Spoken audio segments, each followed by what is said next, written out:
Latch the windows, lock the doors, and put the kids to bed. It's time for another episode of Tales from the Garage.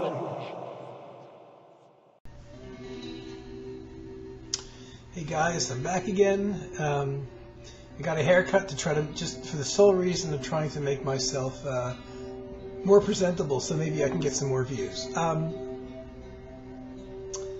like making a video,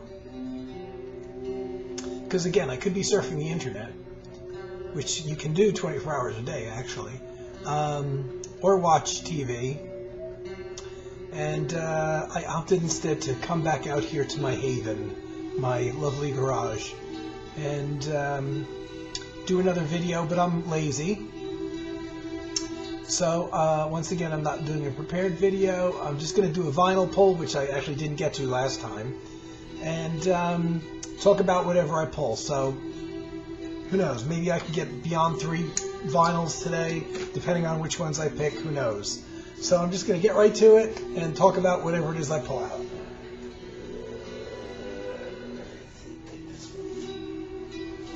Ah! Now this is fitting. And the funny thing is well, I think I showed this recently. Very strange, because I just very recently did a 4-part Terry Riley, I don't know, profile, or where I talked about the various albums of his that I owned. And I'm sure I pulled this out and showed this, even though I do have it on CD as well. The Harp of New Albion. This is probably, to me, well, it's solo piano. It's a 2-disc set. It's about 1 hour and 50 minutes. Quite long for vinyl. So some of the vinyl sides are nearly a half hour long. Certainly got your money's worth. Strange, and that's one of the. I think in my time I've only bought maybe 3 vinyls that were 2-album sets that didn't have a gatefold that opened. That they kind of crammed both vinyls into the sleeve. This is one of them. Where did I buy this? The price tag sticker's on this, but I can't read the name of the store. It was in the import section, but for $2 for 2 vinyls, $15.69. I must have bought this at an independent record store, because the way the label looks, I don't know. It doesn't look like the way that the chain record stores used to slap on their stickers. But was this an import? No, even though the sticker says it's an import. Unless you live in the U.S., of course. I'm in the U.S. and you consider Connecticut to be out of the country, which it's not. As a matter of fact, it's not all that far from here. This is Celestial Harmonies. I bought it. I guess this is the only copy they had, and I quickly snapped it up, even though there's a crease in the cover, which was there when I got it. So this is from 1986. This certainly is not my first Terry Riley, but was, probably, I want to say one of the first half dozen or so that I bought. The first time, one of the first times. I'm thinking of another album he did on organ, where he had the organ retuned to the just intonation. Which was,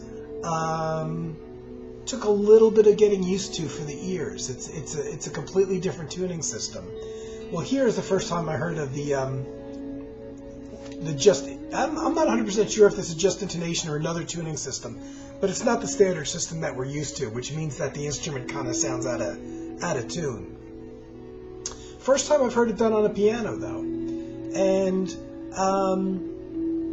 it starts off with the first side is 21.5-minute piece. The New Albion Choral, The Discovery. And it's probably the closest thing to not sounding odd.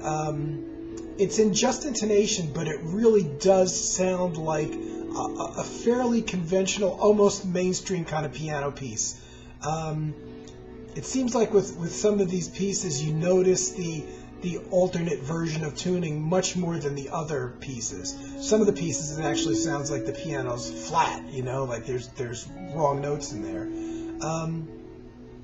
But it's simply just Terry solo. I don't don't know if this is one of his first solo piano albums. This came out in '86. It's probably recorded, sometime before. It certainly was. He's done a handful of them since. I haven't heard them all, but I really dig this. And this is this is a great late night album.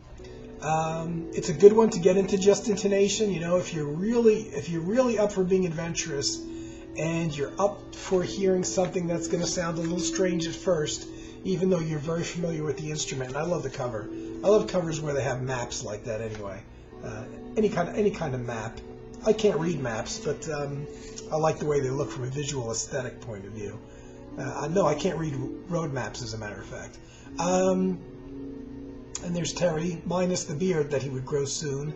Liner notes on the back kind of explain, I guess, a bit of the tuning system that he used. Does it help? Well, I mean, at least you're aware that you're not going to hear what you expect to hear when you see piano. But again, I love this, and I was recently going on about how I have a lot of difficulty listening to solo piano recordings because of the flood of the marketplace with new age piano recordings in the 80s. But that doesn't really carry over so much into classical music and mainstream jazz, where I'm fine with it and I'm not exhausted by it. And this certainly, it's not classical music, but it kind of is modern classical music if you think about it, in Terry's own way. I can listen to this no problem. And as a matter of fact, just pulling this out again, like I did when I was doing my Terry Riley videos, I had listened actually for a couple of weeks of just Terry Riley music to prepare for the video. But just pulling out some of those albums made me also want to hear them again. Now, it's been a while. I haven't played so much Terry Riley music since finishing the last video that I did in the Terry Riley series. And now just kind of randomly pulling this out makes me want to spin the whole thing. When I go, I dive in head first. Even if there's a track on an album I don't like, I never skip it. I listen to the whole thing. So in this case, and I had this on CD, it's on 2 CDs.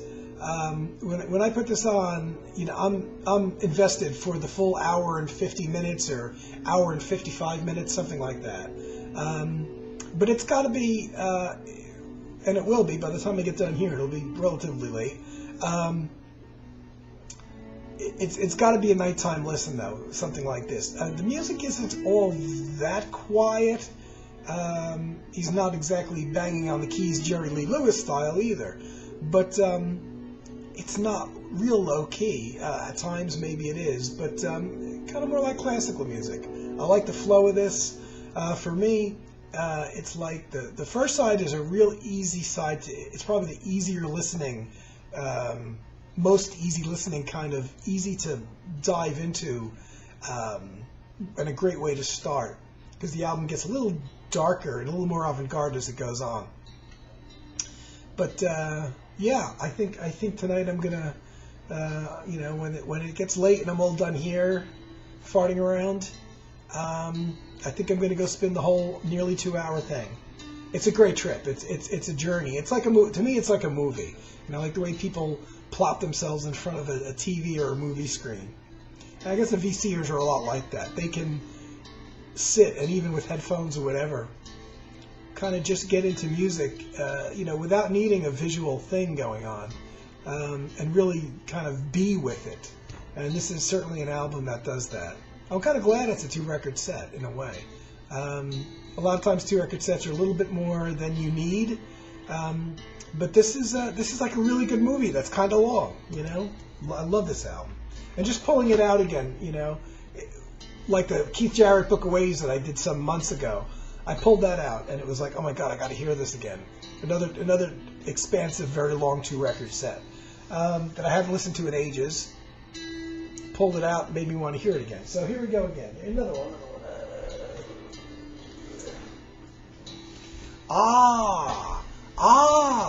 Well, that I've added a bunch of vinyls there, but I haven't taken out the stuff. So what I've got back there is a lot of Klaus Schulze, minus the ones I've already pulled. A lot of ECM still.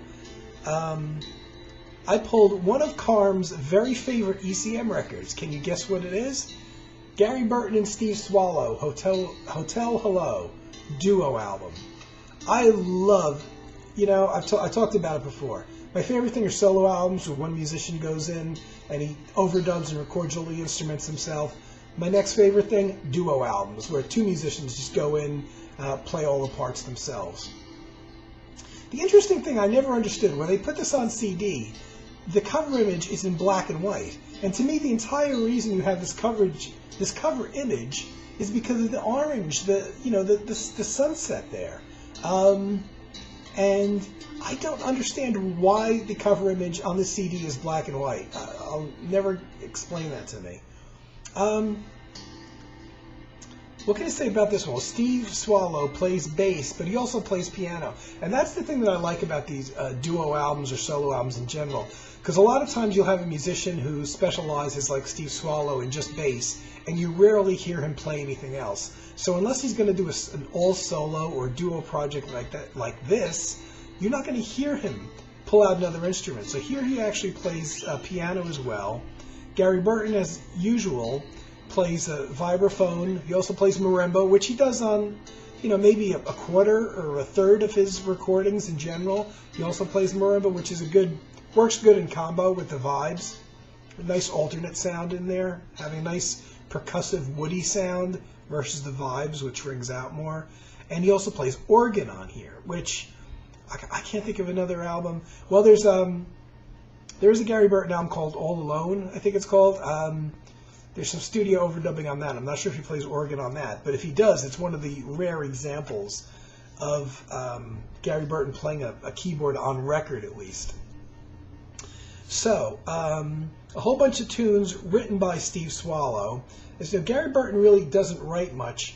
There is one thing called Impromptu, which is a 2.5-minute piece on here, which is probably an improvisation that is credited to Gary Burton and Steve Swallow. But it's mostly Steve Swallow songs, and song by Mike Gibbs that Gary Burton has recorded a lot of his music, and Carla Bley, which both Gary Burton and Steve Swallow, is associated with Carla, have done a lot of. But it's mostly Steve Swallow material. Recorded in 2 days. 2 days, which is incredible when you think about overdubbing. I mean, it's a short album. I know it's under 40 minutes. And again, now see, I want to hear this. Recorded in 2 days in May 1974. And here's some pictures of boy, do they look young if you know what these guys look like now, Steve Swallow, who actually was born a couple towns away from here, in Fair Lawn, New Jersey. Steve with his dark beard that he had at the time. Gary as a young man. Yeah, they were young when they did this.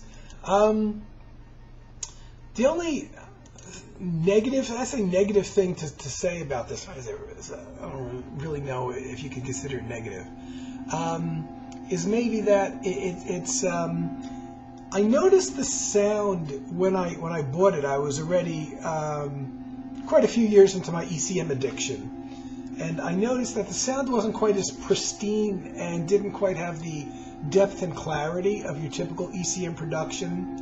And then I noticed that it was recorded not in the usual Oslo, Norway studios of ECM, or Ludwigsburg, I think, which was the other studio that most of the ECM recordings were done in the 70s and 80s. But this was recorded in Massachusetts. So this was probably in a studio. I know Gary Burton has been a teacher in Boston for a long time. So, and a lot of his recordings were not made in the ECM studios, probably for that very reason. So when he got when he got a couple days to record something, I guess it was not really reasonable to fly out of the country and record for a couple days and fly back in the country. So I know a lot of Gary Burton's recordings were done here in the U.S. And so the studios that they used, called Angus Studio, I've never heard of it, in Massachusetts, Fayetteville, Massachusetts, which I don't recall ever reading another record recorded there. It was probably done simply because of Gary's teaching job, which I'm guessing he already had, probably all the way back in '74. If not, who knows why? But I know a lot of Gary's recordings were done here in the U.S. So the studio isn't up to the quality, whether it's the equipment or the engineer or whatever. Not the usual engineer that ECM uses. The guy who mixed it, Martin Weiland, is the usual typical ECM engineer, but he just mixed it and didn't have anything to do with how the sound got laid down. So the sound quality isn't quite up there. It's decent. It's good. There's a little bit of a rough edge to it that you don't hear typically in ECM recordings, especially from the mid-70s onward. It's a good album. It's from 1974. It's got a little bit of a dated 60s vibe to it in some of the parts, and maybe some of that is the electric guitar bass sound that Steve Swallow plays with a pick, which tends to me anyway, because the first time you really heard people do that extensively, or at least clearly on record, was pretty much in the late 60s. And obviously Steve had been playing for many years, but he's got a style and certain rhythmic vamps that he goes to, which are very late 60s-ish in style, and they're in full bloom here.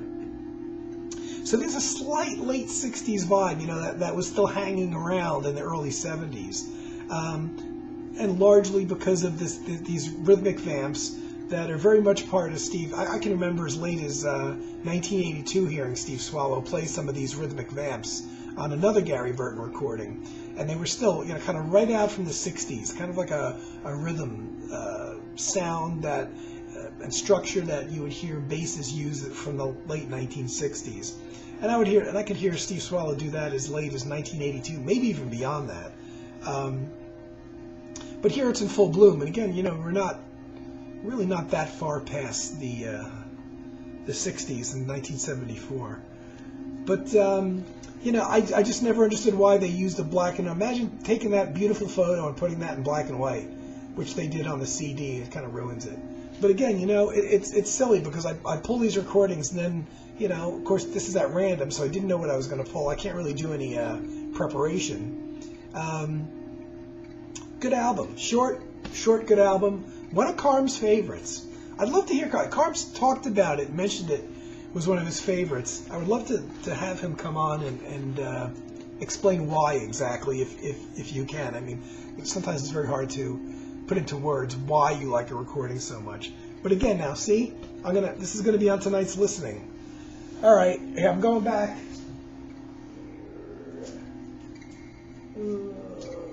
Pull this. What is this? Hey, guess what? I pulled an ECM recording. Wow.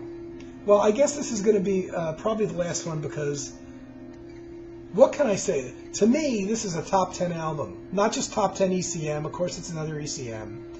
This is a very meaningful, iconic album for me. Eberhard Weber's Fluid Russell, cover art by his wife, the late Maja Weber.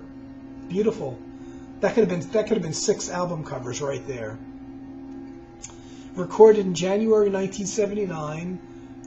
This one done in the ECM studios in Ludwigsburg. Tonstudio Bauer, engineered by Martin Weiland, one of the classic 2 ECM engineers. This is one of those albums I wish everyone could hear and everyone would get. You know, it's one thing to hear an album, it's another one to get it. I can remember this was not the first Eberhard Weber album I bought. I was a bit more conventional, and I got a Colors album called Little Movements, which was a new release at the time. And that was a more conventional thing with drums and bass and the keyboards and saxophone. And I always saw this album. This album was always in the racks at that time. I'm talking about 1980, because it had just come out in 79. And I remember looking at it and thinking, I'm not 100% sure if I'm ready for it yet. It looks really interesting. I kind of knew it was a more compositional album versus a jazz album where there's, where you play a theme and then the band improvises around it. How did I know that? There's no drummer on here. There's no percussion. So I knew it was a more compositional album just because of the lineup of musicians. There are two female vocalists, Bonnie Herman and Norma Winstone. Norma Winstone was the singer of Azimuth. And they do wordless vocals only. So the voices, if you can imagine hearing wordless vocals that aren't like the scat singing kind of jazz thing, basically the vocal parts could be flute parts, could be multiple flute parts, played in harmony, or like a flute and a soprano saxophone played in harmony. They're all written out. There's no vocal improvisations. This is all wordless vocals, multi-track. They're great. They're a lot of harmonies going on. It's more than two voices most of the time when the voices are there. The entire supporting band is Eberhard Weber on bass. He also plays tarang. Tarang may be a percussion instrument. There's a couple thumps in one track somewhere, which is like a percussive sound. I never knew where that came from, even though if you are aware of how Eberhard Weber plays, it could easily have come from his bass, from him slapping the bass or something. So I was never 100% sure where that came from. The very first professional recording session of Bill Frisell on guitar. He also plays balalaika, which is, I think it's Greek, a Greek stringed instrument. He plays on one track. Very interesting, very exotic sounding. It made me go and search for balalaikas to find out what they were all about after I got this album. And it wasn't easy to find out because this is in the days before the internet. I love, Bill Frisell's playing is very sparse here and very different from the Americana kind of countryish thing that he started doing in the 80s after he left ECM. To me, this was his prime period, even though he was very young and very early. Based on this, I went looking for Bill Frisell albums. Now remember, there's no internet to research, and I could never find anything. I could never find him doing anything as a sideman, because I bought this probably around 1980, about a year after it came out. Well, it was recorded in January of '79. Probably came out late '79. I got it probably within a year of it being released. Went looking for Bill Frisell because I liked his sparse playing on this so much. It's not, he plays electric guitar, but it's not a strumming thing like you might expect it to be in a group that there is no drums. And there's bass, there's guitar, and also Gary Burton on vibraphone and marimba. So it's like you don't really know where the rhythm is going to come from. But there's no strumming on here. Bill Frisell's playing is very sparse. And it's just another unusual voice in there. There's very little improvisation in here. There's little moments, I believe, where the guitar is open to play what it wants for a few measures, but not for very long. This is one of probably the two albums, I would say, of Eberhard Weber's that are the most fully composed, with the least amount of room for improvisation intentionally. All this stuff is written out. Gary Burton's playing vibes and marimba. Now the marimba makes a nice percussive bed when it's playing, and that is probably the most percussive instrument on here. The vibraphone plays percussively sometimes, plays like arpeggios. And of course Eberhard Weber's bass is the main rhythmic support because there's no drums.